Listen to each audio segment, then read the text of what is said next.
जय श्री राम, जय सनातन। मेरे सभी सनातनी मित्रों और सनातनी भाइयों को गुड्डू गर्ग का प्रणाम।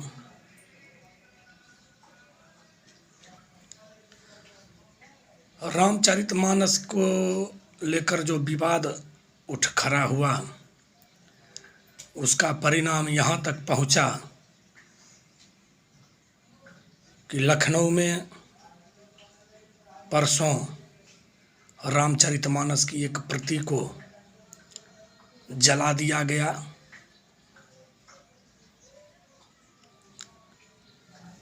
मुझे क्रोध तो बहुत आया,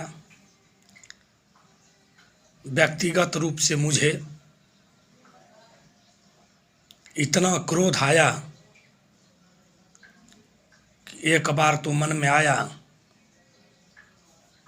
कि काश मेरा वश चले तो ऐसे लोगों को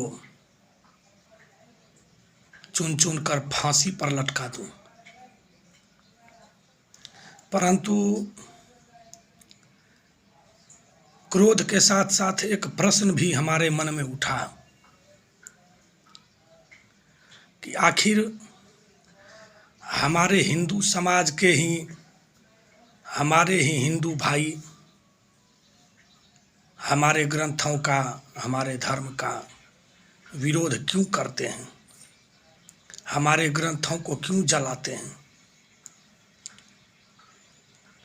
मैंने इस प्रश्न पर बहुत सोचा, बहुत विचार किया।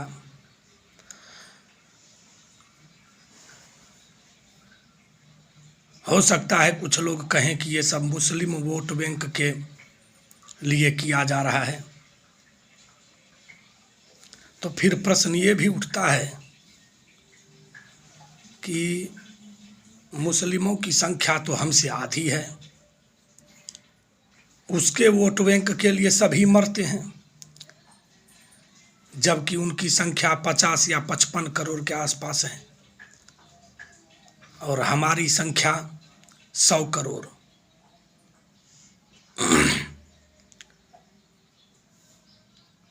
तो हमें वोट बैंक बनाने के लिए कोई तैयार क्यों नहीं होता। कोई भी पार्टी का लोग बहुमत की ओर ही भागेगा और बहुमत में हम हैं, तो फिर हमें कोई अपना वोट बैंक क्यों नहीं बनाता है। उस 50 या 55 के तरफ ही सभी पार्टी का झुकाव क्यों है।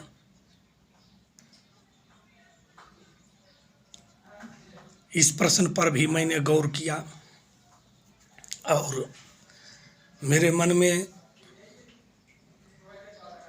एक प्रश्न और आया कि रामचरितमानस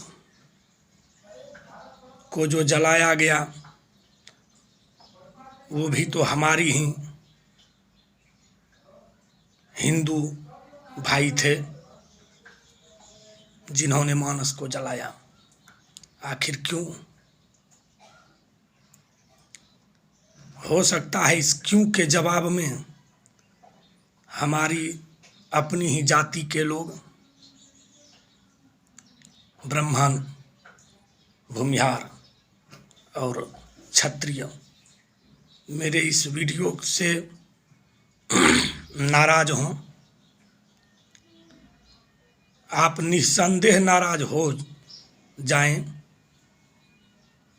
परंतु एक बार ठंडे दिमाग से सोचिएगा जरूर कि मैं जो बोल रहा हूं उसमें क्या गलत है। आखिर हमारे हिंदू समाज का ही एक तबका हमारे विरोध में क्यों खड़ा हो जाता है। क्यों मानस को जला दिया जाता है, कभी मनुस्मृति को जला दिया जाता है, कभी साधु संतों का विरोध किया जाता है। आखिर क्यों? क्या सिर्फ मुस्लिम वोट बैंक के लिए? नहीं, सत्य हमेशा कड़वा होता है, फिर भी सत्य तो सत्य होता है। और सत्य ये है कि भूल हमसे कहीं न कहीं हुई है, हमसे और हमारे पूर्वजों से भूल तो हुई है, और वो भूल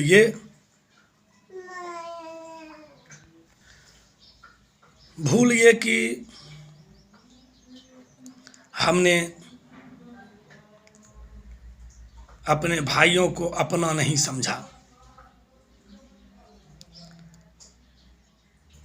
हमारे सनातन परंपरा में 4 वर्ण थे: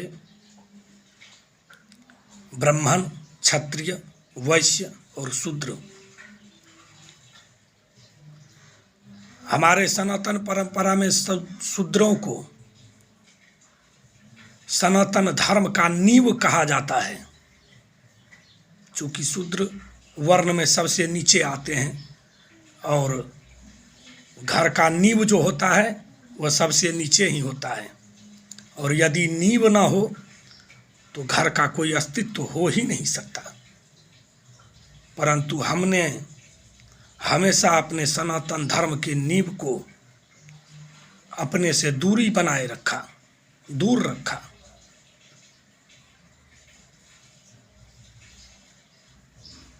जी, दूर रखा। एक बार मैं ब्राह्मण, भूमिहार और राजपूतों से यह कहना चाहता हूँ कि सिर्फ एक बार स्वयं को उनके स्थान पर रख कर देखो, सोचो कि यदि आप उनके स्थान पर होते और आपके साथ समाज अगर ऐसा करता तो आप क्या करते। हमने उन्हें अछूत कहा, उनसे भेदभाव किया, छुआछूत किया। वो बेचारे झेलते झेलते, सहते सहते, जब उनकी सहन शक्ति से सहने की क्षमता धीरे धीरे निर्बल पड़ी, तो उन्होंने हमारा प्रतिकार करना, हमारा विरोध करना शुरू कर दिया। उन लोगों को हमने स्वयं अपने से अलग किया है। सनातन परंपरा ने जिन शूद्रों को हमारे सनातन धर्म रूपी घर का नींव बनाया था, हमने उस नींव को अपने हाथों तोड़ दिया, नींव को छुआछूत में जोड़ दिया, नींव को अछूत कहने लगे। परिणाम ये हुआ कि आज हमारे सनातन परंपरा का जो नींव शूद्र होते थे, उन्होंने हमारा विरोध शुरू कर दिया। तो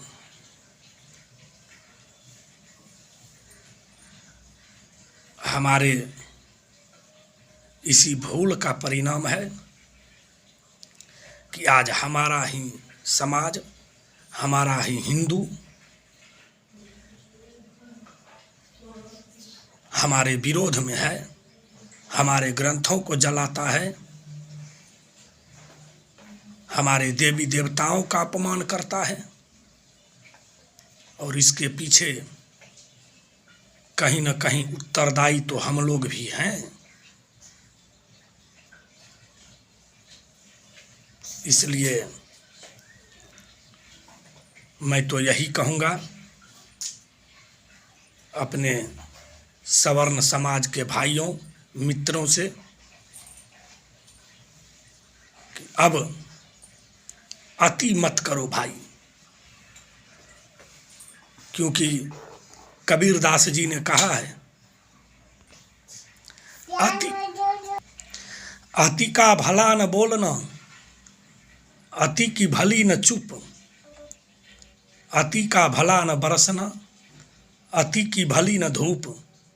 मेरे मित्र, मेरे भाइयों, किसी भी मामले में जब अति होता है तो वो सही नहीं होता, और अति का परिणाम बहुत ही भयावह होता है। जैसा कि इस उदाहरण में बताया गया है कि अति धूप अगर हो तो वह भी नुकसानदायी होता है, अति अगर बारिश हो तो भी नुकसानदायक होता है, अति बोलना भी नुकसानदायी है और अति चुप रहना भी नुकसानदायी है। इसलिए मेरे भाइयों, अति मत करो। वक्त रहते जो लोग हमसे नाराज हैं, हमारे जो भाई जो बंधु हमसे नाराज हैं, उन्हें मनाओ, उन्हें समझाओ और उनसे प्रेमपूर्ण व्यवहार बनाओ। जैसे निषाद राज को भगवान श्री राम ने गले लगाया था, सबरी माता का जूठन बैर भगवान ने खाया था। आज आवश्यकता है फिर से उसी प्रेम का, उसी सौहार्द का। इसलिए एक हो जाओ। मैं बार बार हाथ जोड़कर सबसे प्रार्थना करता हूँ कि एक हो जाओ। हमारे जो भाई जो बंधु हमसे नाराज हैं, हमसे दूर चले गए हैं, उन्हें गले लगाओ, उन्हें मनाओ और हिंदू धर्म को डूबने से बचा लो। क्योंकि अगर धर्म नहीं बचा तो हमारा और आपका कहीं अस्तित्व ही नहीं रह जाएगा, कहीं अस्तित्व नहीं रह जाएगा। और अंत में फिर मैं एक बार वही बात कहूँगा कि निचली जाति के स्थान पर आप खुद को एक बार रख कर देखिए और सोचिए कि जो कुछ हमने उनके साथ किया वो अगर आपके साथ हमारे साथ हो तो कैसा लगेगा हमें। जय श्री राम, जय सनातन।